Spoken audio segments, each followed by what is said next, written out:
Welcome to the Panic Room, where we talk about all things panic-inducing.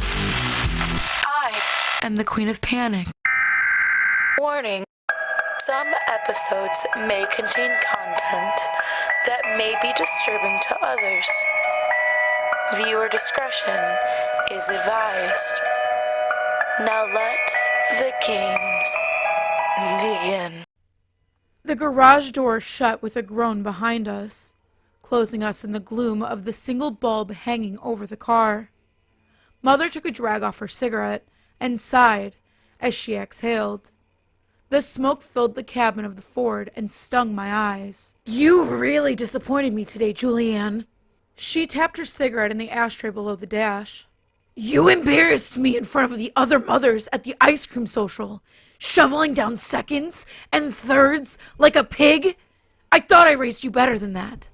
She took another drag, daintily holding the cigarette between her perfectly manicured fingers. "I'm gonna have to tell your brother about this," she continued.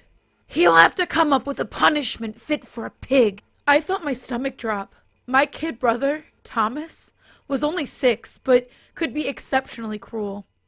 Mother seemed to encourage him and was deferring to him more and more frequently for how the house was run, especially concerning my upbringing. "Mother, please, I'm sorry. I didn't mean to embarrass you. I'm sorry I was a pig and I ate so much ice cream. I promise I won't do it again. I'll never eat ice cream ever again." I was pleading with stone, unyielding. "Hush your mouth. Go to your room and wait for Thomas." She put out the cigarette and got out of the car. I had no choice but to follow. It felt like walking to the gallows as I stepped inside the house and headed towards the stairs to go to my room. Thomas had grown fond recently of physical punishment. He obviously delighted in Mother whipping me with a belt, or, recently, Mother had allowed him to start beating me with a wooden spoon. He would squeal and giggle like a normal child watching bubbles in the wind while I screamed. I was dreading whatever was going to happen tonight. I chastised myself for eating that ice cream. I should have known she would show up. My sins were always laid bare. Down the hall, I could hear Thomas watching television in the den. I only got to watch TV for half an hour on Saturday morning and new episodes of Happy Days with Mother and Thomas. Thomas got to watch all the TV he wanted. He could listen to the radio and turntable as much as he wanted, as loud as he wanted. Thomas had an entire room just for his toys. I entered my bedroom. It was a space I occupied, but it didn't feel like mine. Mother had kept it Spartan. White walls and white bedspread, a crucifix over the bed, and a painting of Jesus over the door. I had my desk and chair and a dresser with some of my porcelain dolls that Daddy had gave me before he died that Mother let me keep. That was it. I placed my book bag down and sat on my bed, waiting for Thomas.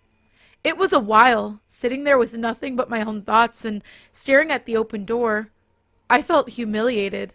I was almost 13 and my entire life was dictated by my brother. Mother kept the house in constant lockdown to keep Thomas a secret. No outsiders were allowed in. I couldn't have friends because she was afraid I would mention him or sneak a friend in to gawk at my brother and tease him for being different. I would never make fun of him. I was terrified of him, terrified of what he was and what he was becoming.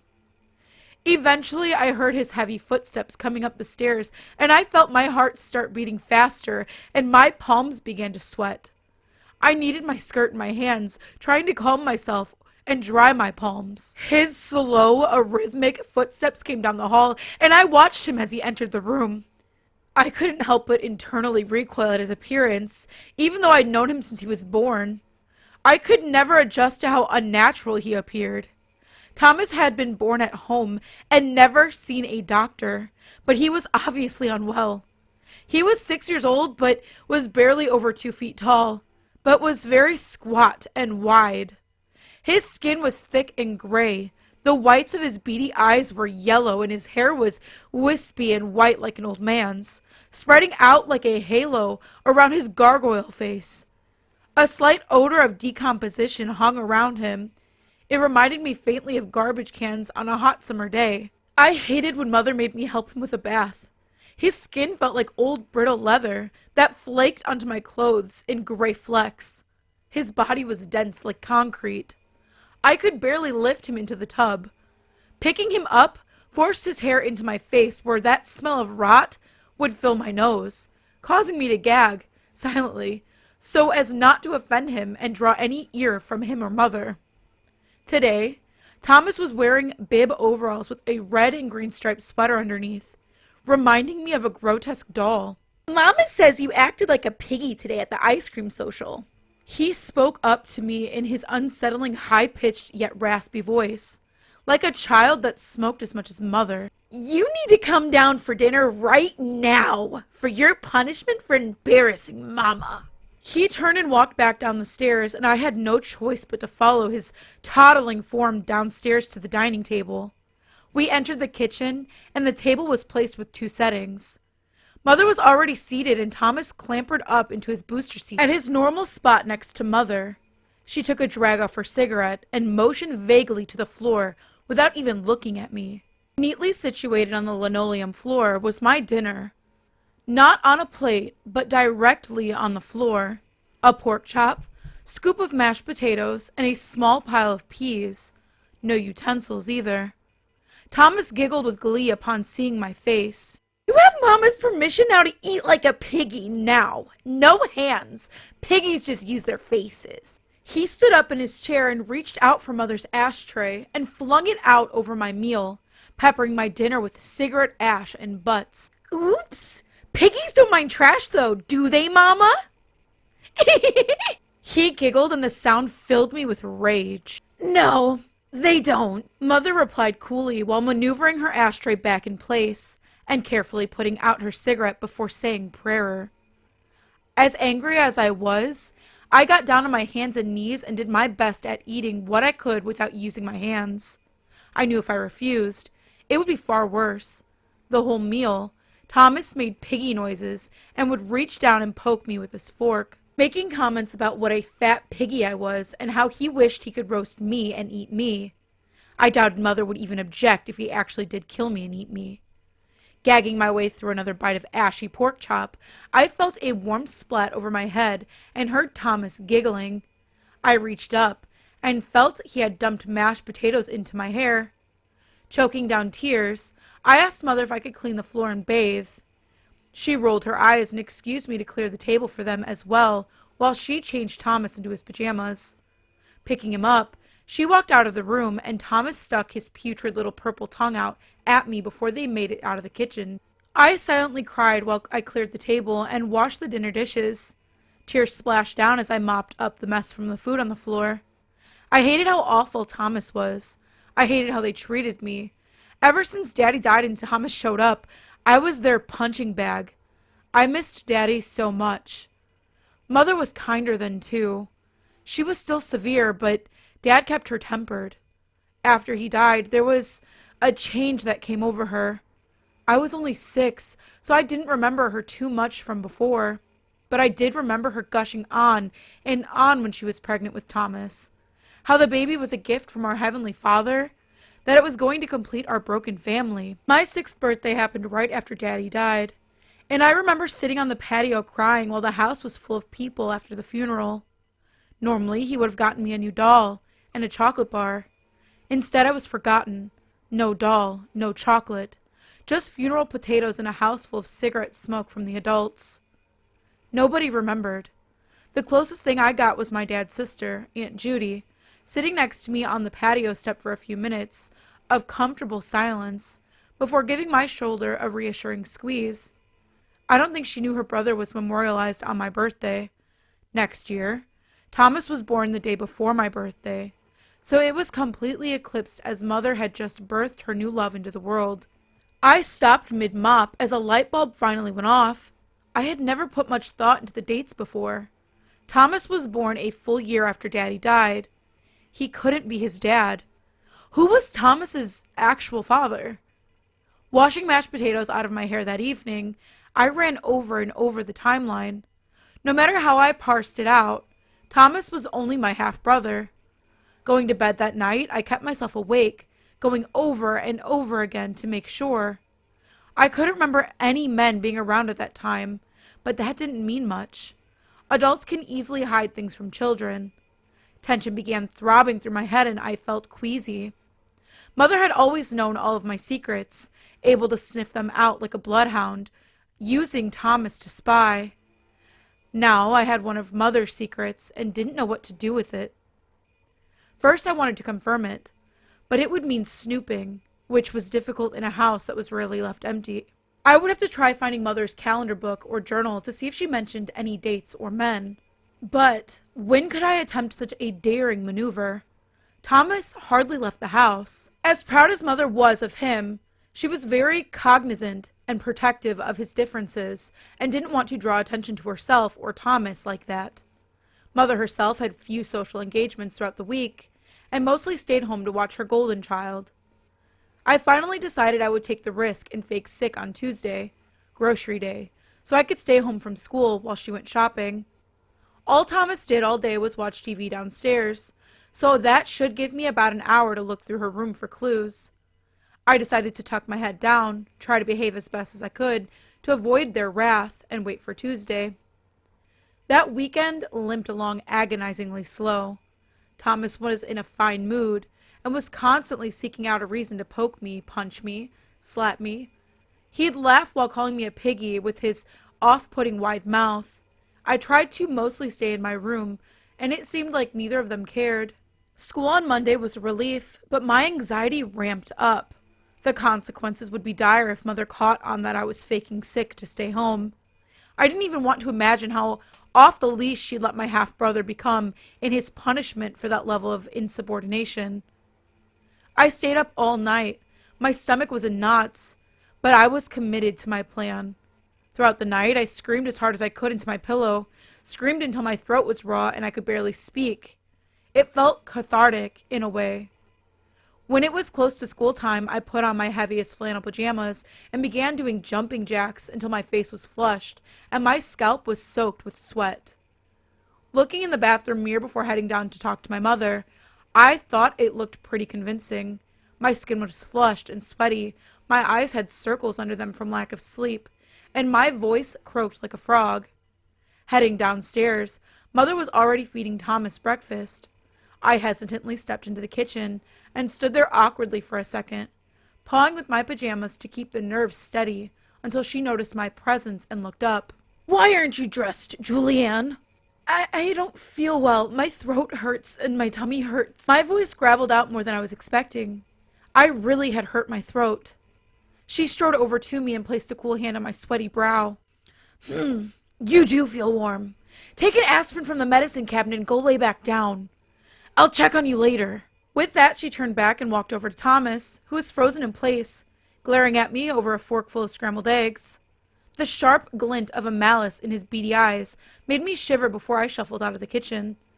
I lay in bed, trying my best to look miserable until I eventually heard the faint sound of a television playing in the den as Thomas settled in for his normal daytime routine, and the garage door opened as Mother headed out to the grocery store.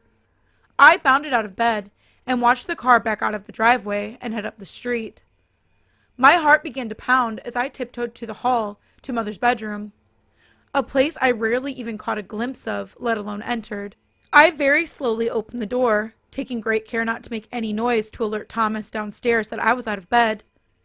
Creeping into the butter yellow room, I could feel my heartbeat pounding in my skull. This was the naughtiest thing I had ever done by far. I stepped onto the rug to help disguise my footsteps and slowly made my way past the brass bed and towards her desk. My hands shook as I opened the top drawer. I pawed through rapidly and found nothing. I checked the next drawer down and again found nothing of interest, just stationery and envelopes. Finally, the bottom drawer was what I was looking for, a stack of journals from the past decade. I flipped through, trying to find entries relevant to when Daddy died and who Mother slept with afterwards. I never fully recovered from what I read. July 6, 1968. Edgar died today. Car accident. I cannot believe this is real. My light, my life, my anchor Dr. Benson gave me a sedative at the hospital, and I feel so tired. So very, very tired. Why has my Lord forsaken me so? July 9th, 1968. I feel like I'm in a very bad dream. I feel numb and disconnected. All the consolation and pity from everyone makes me feel sick. After the memorial, it took everything in me not to break dishes and to scream at everyone to get out of my house. Julianne was moping about, crying, and I wanted to throw her out, too. If I hadn't seen my dear Edgar's body in the hospital and held his urn in my own hands, I wouldn't believe he was really gone. I still don't entirely believe it. I have prayed to God every night, asking him to show me why he took my husband from me, and I have gotten no answer. I skimmed over the last few months, as it was more or less similar sentiments, repeated night after night. I finally got to an entry that caught my eye. September 17th, 1968. My battle with my faith has been fraught the past few months, but hallelujah, I feel I can see the Lord again in all his glory and might, for he has given me a way to reconnect to my Edgar. I was thinking about the night Julianne was born, right in this very home. It was a difficult birth, but she struggled to breathe at first. Ingrid, my midwife, made a comment to me that if the baby had failed to wake up on her own, that Ingrid had ways to make sure she would have made it. I remember asking if it was a medical mythology, and she made it clear to me that in certain circumstances, it was a mystical property she used to bring the air of life into a struggling baby's lungs. She gently alluded to being a practicing member of the dark arts. At the time, I felt quite scandalized to have someone like that in my God-fearing home. Now I see her as the answer to my prayers, my angel. On a whim, I called her and asked her if she still practiced such techniques. She hesitantly confirmed that she did. I asked if she could turn breath into the lungs of a child without, could she turn breath into a child that did not exist? Could she magic into existence another child of my beloved Edgar? She told me she had to do some research and she'd be back in touch. Ingrid just called back after a few hours and said there was a spell she found, but it was dangerous and it might have unpleasant results. I said, yes, of course. I trust my Lord, and I believe he sent me this woman of blessed magic to me for this purpose. She says we will have to do it soon, in a few days during the new moon. She has a new potion to brew, but it is happening, praise God. September 23rd, 1968. The ceremony was last night, and Ingrid believes it was a success. But we will have to wait. It did not take long, only an hour or two. Ingrid lit my bedroom with many beeswax candles, and she had me drink a thick and bitter tea that caused me to become quite relaxed and foggy. From my inner thigh, she cut me and collected my blood with a chalice, with which she mixed quite a lot of Edgar's ashes and other ingredients, which I could not glean from my supine position and groggy wits. Ingrid began to chant, calling upon a higher power, as I pleaded with my Lord to let this work, to give me any piece of my Edgar back. She came to my bed and worked the paste between my legs into my womanly chamber, which was very uncomfortable but manageable with the numbing effects of the tea.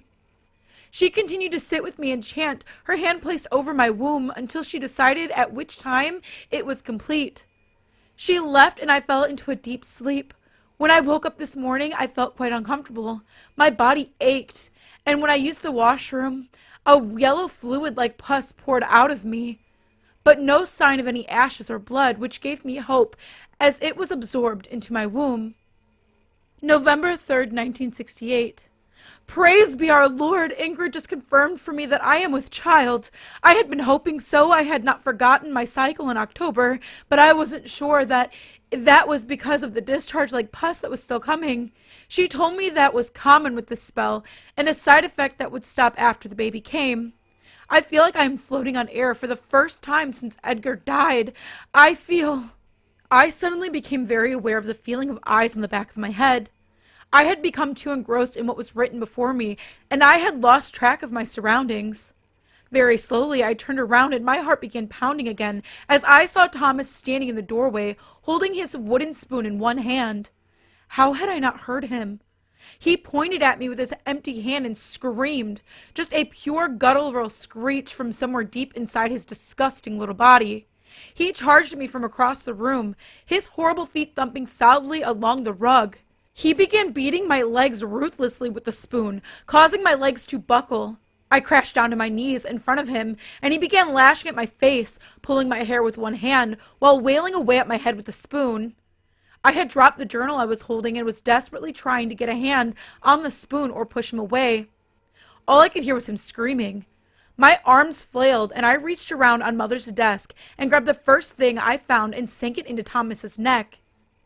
The end of my mother's gold letter opener protruded under his jaw. He went silent, and he looked at me with utter shock. He dropped the spoon and collapsed on the ground, clutching at his neck as the thick black blood oozed from his wound, letting out a stupendous odor of rot that filled the room. He didn't really say anything or make any noise. He just twitched for a moment, and I saw his eyes glaze over. In shock, I stood over his little body for a moment, and I watched as he seemed to mummify in just a few minutes, like an ash person from Pompeii, dressed in jeans and a flannel shirt. Even his blood that looked like shiny oil a second ago became like potting soil on Mother's rug. Reaching out to touch his hand, it crumbled like sand. Panic ran through me like a rabbit caught in a snare. Not knowing what to do, I ran. I ran down the hall, changed my clothes, put an extra change of clothes in my backpack, and the last dolly Daddy had ever given me, and I ran. Mother would absolutely never forgive me, and I was genuinely afraid she would kill me in retaliation for taking her beloved Thomas away from her, her precious gift from God. My feet flew over the pavement and took me away from my house. I called my Aunt Judy from a payphone outside the 5 and Dime and told her Mother had kicked me out and asked if I could stay with her. She had always had a strained relationship with my mother, and it didn't take much convincing that she had kicked me out. Her only child. Only Mother, Ingrid, and I ever knew about Thomas. She gave me a home and took care of me. She never beat me or humiliated me. Even with her love, I was far from okay. For years, I would close my eyes and hear Thomas scream. Then, the sudden silence. I'd see him fumbling at his neck and turning to ash. But I would also remember all the ways he would hurt me and how bad he was becoming. I could never talk to anyone about it, especially not the silent relief I felt, and I refused to admit to myself. Over time, however, Thomas's scream became a whisper and his silence faded into dust in my mind.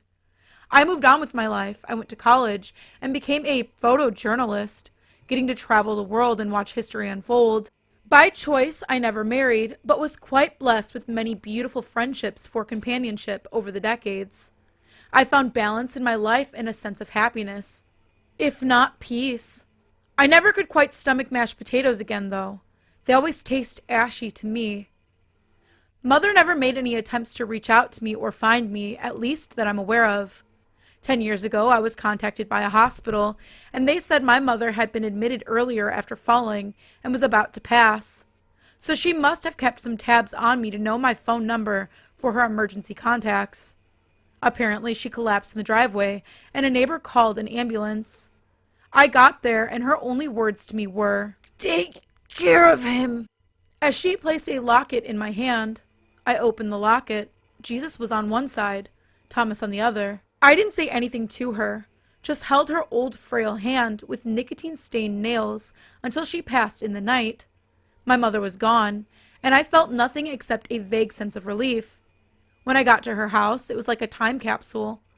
Other than a newer television, it was just like it was when I fled so many years ago. The smell of tobacco smoke hung like incense in the air. It felt oppressive, like a tomb. I wandered the house in a bit of a daze. The one place I didn't want to go was upstairs. I didn't want to see my old room or Thomas's room or Mother's. Putting it off, I went to fix myself some supper, realizing I hadn't eaten in almost a day. I took a pause when I opened the fridge and saw a baby bottle on a shelf. Silently praying she had been babysitting for a neighbor, I fixed myself some toast with sardines and sat eating in the den watching TV. It had been almost 40 years, and it still felt rebellious not eating at the table and watching TV without permission. My eyes grew heavy, and I finally mustered up the gumption to head upstairs to go to bed. The stairs creaked in a familiar way under my feet, and I was taken back to the feeling of dread, hearing either Mother or Thomas climbing up. My old room was at the top of the stairs. I saw the door was nailed shut, and had rambling quotes about Judas copied from the Bible in my mother's handwriting taped to the door. I sighed gently and turned from the door to head down the hallway, deciding Mother's room was probably best place to sleep. I passed by Thomas's toy room, and I heard a murmur from the room. I stopped. Curiosity got the best of me, and I entered. In Thomas's old toy room was a crib with joyful clown sheets. Dread swelled up inside me as I heard more murmurs and saw the sheets move. Approaching slowly, I peeked under the sheet and gasped. Tucked inside was what looked like a baby gargoyle, gray and papery looking. Pus leaked out of its milky, bulbous eyes. I pulled back the blanket and saw it had no legs and its arms bent back, like wings on a bird. It was wearing just a cloth diaper, overflowing with tarry-looking stool that took my breath away with its pungency. It smelled like Thomas's blood, but somehow worse. My heart broke for this poor creature. Lord only knows how many years it has been in this crib, suffering from its unholy existence. So this is who Mother had wanted me to take care of. Not knowing what else to do, I gently scooped him up. Like Thomas, he was shockingly heavy for how small his body was. Placing him on the changing table, I cleaned him and rewrapped his bottom in a clean diaper cloth. It was difficult. He fussed tremendously, crying and flapping around as much as his flipper-like arms would allow. I tried wiping off his oozing eyes, and he snapped his mouth, which I saw was full of disturbingly square yellow teeth, trying to bite me. I carried him to the kitchen and rocked him while I heated up his bottle, and he became furious with me, almost barking like a dog when my hand would get near his face. He settled a bit as he fed, but he would still sometimes suddenly spit out the bottle and attempt to bite me. I laid him back in his crib, this abomination in a clown sheet, and I walked down the hall to Mother's room, letting out a long sigh. Combing through my mother's journals in her early hours of the morning, it looked like she tried the ceremony again shortly after Thomas died, but she either lacked Ingrid's help or didn't have enough of my father's ashes left. Something went terribly wrong. She was vaguer than she had been about Thomas's conception, but I suspect that she had used some of Thomas's remains. The resulting birth she named Isaac. Mother's journals told a sad tale of her and Isaac's suffering. She never mentioned me, but lamented the loss of Thomas and Dad relentlessly. She was hyper-protective of Isaac, as that was all she had left. If her world had been small before, it became microscopic after he entered her life, requiring nearly constant care. According to Mother, he was blind and colicky, sometimes going years at a time without sleeping through the night. She had breastfed him for years, but she had to stop after he grew teeth and began biting her intentionally and feeding on her blood. I spent a lot of time over the next few days pondering what to do. I had to get her estate in order. She had left me the house, in an obvious attempt to get me to continue caretaking for Isaac, but I didn't want it. I had my own cozy home an hour away from here, filled with happy memories and my possessions acquired traveling the world. Mother's home had a heavy energy I couldn't shake. Her and Thomas were both gone, but the memories of the scoldings and beatings hung in every corner, like cobwebs that would never seep away. So I fed Isaac and kept him clean and tried to keep him company. Although he seemed to hate me passionately, I took care of him, all the while thinking about what I was going to do. After a week, I felt resolute in what had to be done. Gathering up all of Mother's journals in a tote, I made my way to Isaac and picked him up and carried everything to the living room. The ancient logs in the fireplace meant for display ignited instantly. One by one, I fed the journals into the fire, burning away years of my mother's consuming sorrow. Isaac fussed and moaned next to me the entire time. When the last pages shimmered away into lacy ash, I took a throw pillow off the couch and gently cradled Isaac in my other arm. It didn't take long before he stopped struggling, and I felt his little body relax after decades of suffering. I gently wrapped up the bundle in a clown sheet and placed it in the fire. It burned furiously, like the paper in my mother's journals, and was soon gone. Nothing but ashes and embers. "Don't worry, Mother," I said, purely for my own sake. "I took care of Isaac for you." And finally, I felt at peace. If you would like to submit your stories, please check out the Panic Within subreddit. I go over those stories that are submitted and I go ahead and I narrate them. I say go over, but I narrate all of them. So if you are interested in something like that, go ahead and take a look in the description and you'll find the link there. We also have a Discord. You can come and hang out and get spooky with me and other narrators. We post new content, up and coming videos, promotions, and we also just hang out and chat, and you can come and hang out with us there. If you're interested in that, link is also in the description below. And last but not least, if you are interested in doing a collab with the King of Panic or myself, you can absolutely reach out. If you're another creator, you can do one on our channel, we can do one with you. We are completely open for collab as of right now. Looking for new stuff to do and very excited for anybody who reaches out. The best way to do that is through Twitter or Discord.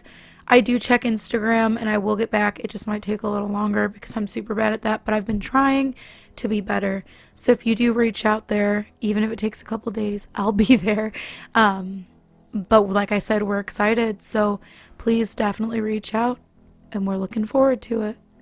And as always, thank you for visiting the Panic Room. You have successfully made it to the next portion of your tour. Please stay tuned for your next prompt. Click the like button and subscribe to receive notifications for when the next portion of your tour is ready to join. Thank you for watching. Don't let the panic drown you.